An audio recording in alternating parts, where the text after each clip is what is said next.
Okay, so this is our recap of our March Franklin Covey meeting. I should have had it out a little earlier, but I'm doing the best I can. We do have an in-person April Franklin Covey meeting, but if you're not able to make these, we will send these out every single month so that we have the same exact material available to you who are unable to make the in-person meetings. Now, there are a couple documents attached to this email. Those you could print those out before you watch the video, and if you want to follow along and use those to take notes and to kind of understand what's going on. Okay, I'm going to switch the camera off. I just wanted to speak face to face for a second, and I'm going to go ahead and go through this presentation.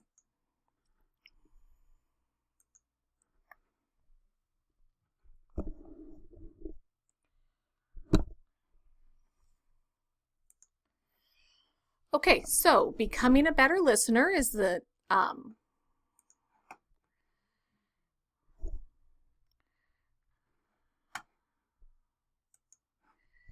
name of this presentation. And let me try to get this to be done. Okay. So let me make sure I can get this all in my screen. So our February recap. So this was our challenge from our kickoff meeting, that we were going to keep track of the best things that happen at work each day, write these down so that we have these as tools of positivity when we need that motivation.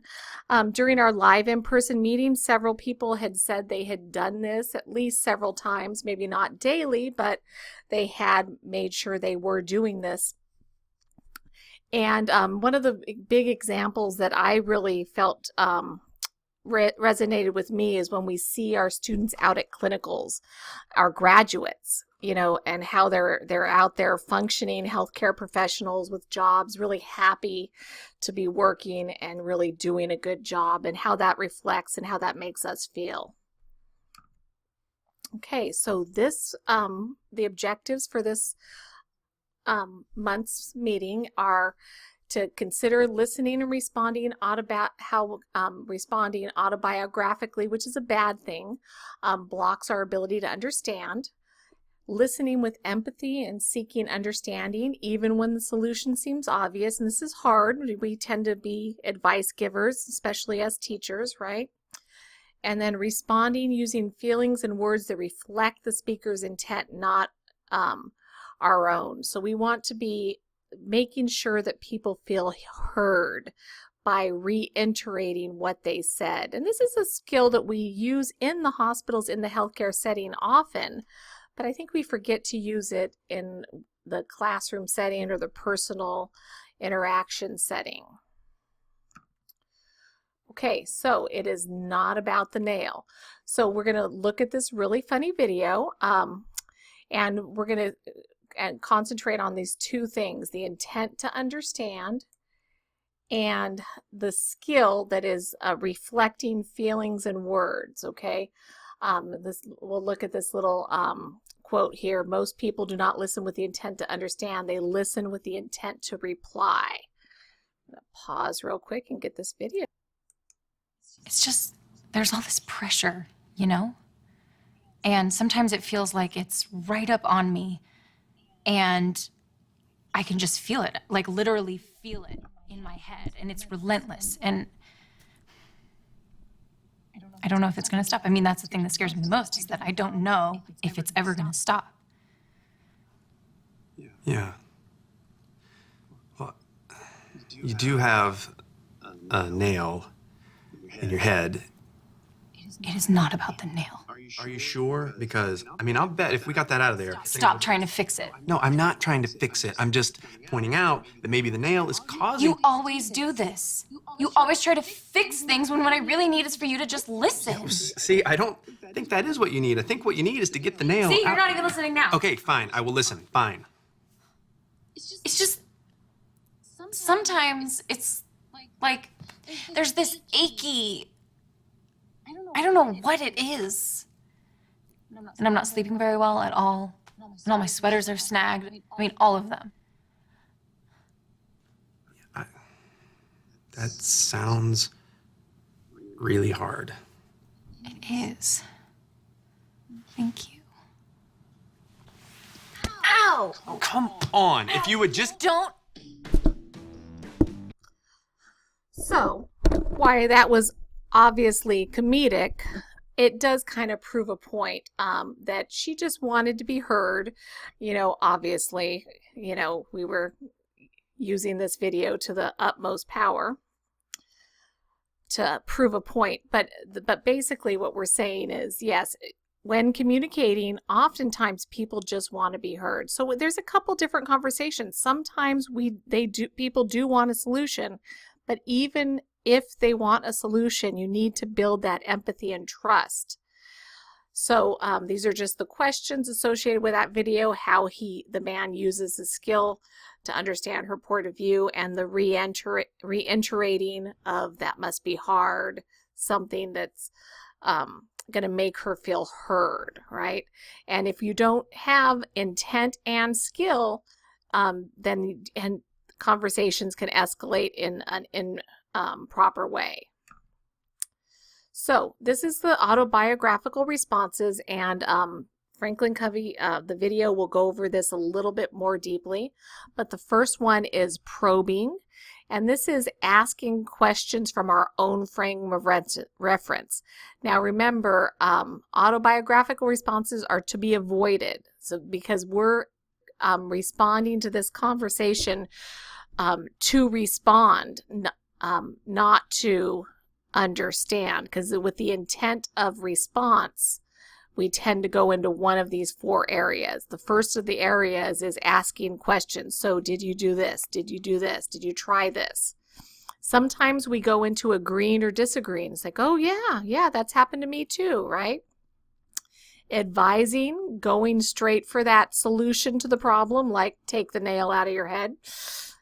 And the last one is interpreting.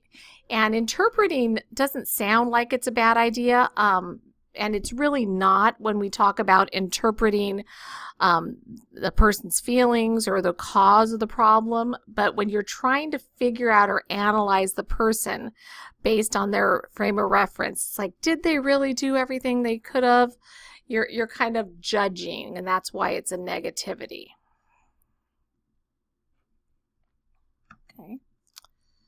Okay, so let me get to this video loaded. Communication is autobiographical listening. This means that we filter what others say through our own story, our own experiences, our biases, prejudices, and all of our values. You see, when I listen autobiographically, part of my story gets added to your story. And then when I respond, I base it on my own frame of reference.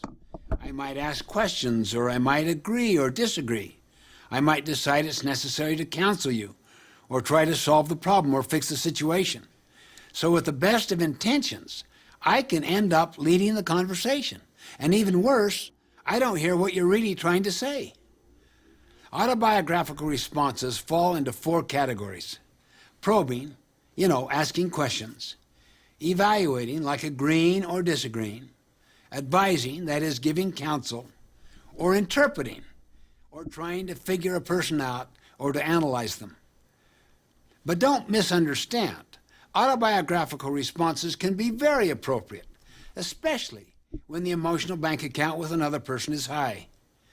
But when real understanding and clarity are needed, and when the problems are very emotional, autobiographical responses only get in the way.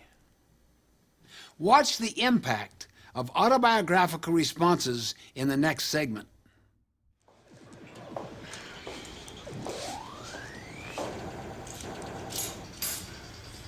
Doing your homework? What's the point? I'll never use it. Of course you will. Classical Greek drama. Not likely. No one gets anywhere without an education these days. Really? Joe's got a full-time job and he's already a manager. He has his own car, his own apartment. And me? I'm not that interested in this. But you're interested in this? Absolutely. I just think it's a waste of time to learn something you'll never use in the real world, when I could be out working, getting a real experience, making money. So you want to quit? Think about your sister. She struggled in school, but she worked hard, and now she's Now doing she's the queen of college and probably become a brain surgeon and in global warming. I'm not my sister, Mom. I know it's hard right now, but all the effort will be worth it. When I was your age, You wanted I to join a rock band and travel the world, but instead, you chose hard work and all this. You just have to hang in there. No, I don't. Fine. Quit. Move in with Joe. You think life is so wonderful, so easy? Maybe then you'd appreciate what you have here. Fine, maybe I will. Fine.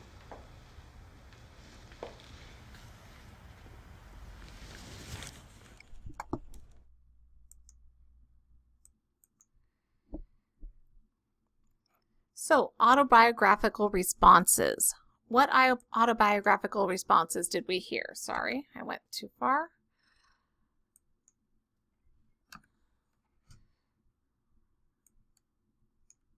So, there was a lot of putting in the mom's opinion in this video.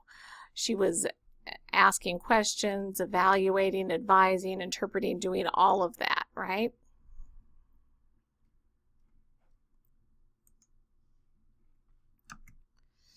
Okay, so empathetic, this is a little template we can use to do empathetic listening. You kind of just repeat the what's going on with the conversation. So if I'm hearing you, you feel sad about your grade or whatever it might be. Okay, you focus on the speaker, not the correct response to the speaker. If you get stuck, you just kind of repeat in your own words what they're trying to say, and you won't be perceived as being manipulative. And a big thing is not being afraid of silence. So often we feel like if there's 2 seconds of silence in a conversation, it's the end of the world. Okay, so let me do the next video. With the intent to get to the bottom of an issue. It's one of the most important habits any leader can practice. It's the key to effective results in interpersonal relationships, in teams, and in organizations. When we listen empathically, we try to understand the other's point of view with no judgment, with no preconceived end in mind. We simply seek to understand. We temporarily suspend our view long enough to see the world through their eyes.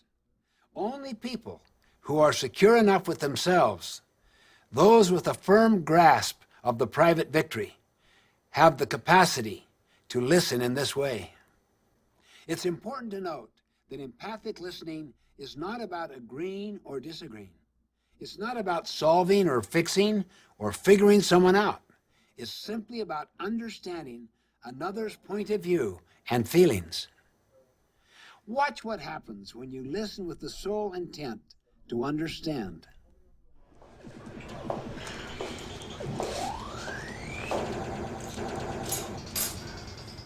Doing your homework? What's the point? I'll never use it. Sounds like you're frustrated. I'm just sick of school. It's pointless.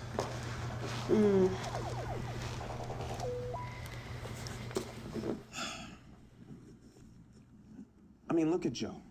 He dropped out of school, has a full-time job, has his own car, his own apartment, and I'm stuck here trying to decipher some ancient Greek play no one even cares about. So you think Joe's got it better? I mean, Joe's always bragging about how much better his life is now that he doesn't have to worry about teachers bossing him around or everyone telling him what to do. Joe's got a lot of freedom. Yeah, I mean, at least he's doing something. He has to work late nights so he can't hang out with us as much or go to the games, but at least he's going somewhere. So he's missing out on a lot, but at least he's moving forward. I just can't get this stuff.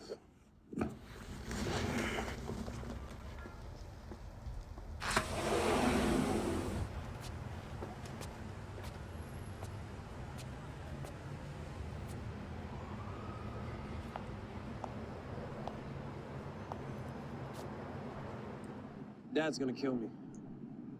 You won't tell him, will you? You worried about what Dad'll think? It's just he always talks about how education is important and how he expects me to go to college, but how can I do that if I can't do this? So, you're worried that if you don't understand this, then you won't get it in college either. I know I can't.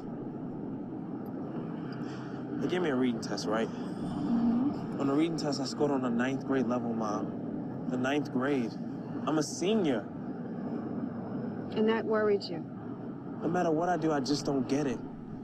And I know Dad will know that I'm flunking out. I don't want to quit school, but I don't know any way out. You don't want to drop out of school, and you don't want to disappoint Dad. Right. So what will I do? I'm not sure. But I'm sure we can figure things out.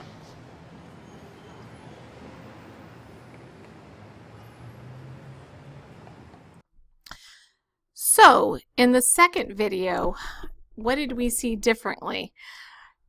She tried to withhold jumping down the child's throat, really, with her own intent, with her own ideas and ideologies, assuming what he said meant what he said, and instead she showed him that she was on his side, and then he opened up with the true problem, because it turns out what he was saying was not really the true problem initially.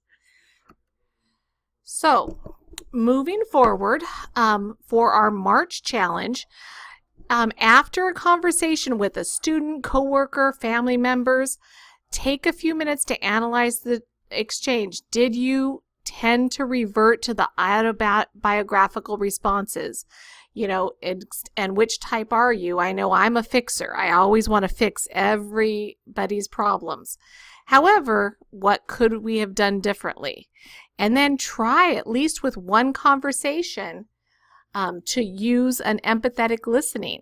And then as we build this, it's a skill. It takes a little while to continue to do it before you start to do it more naturally. And these can be really, really important, especially when emotions are high. That's when it's actually going to be most useful.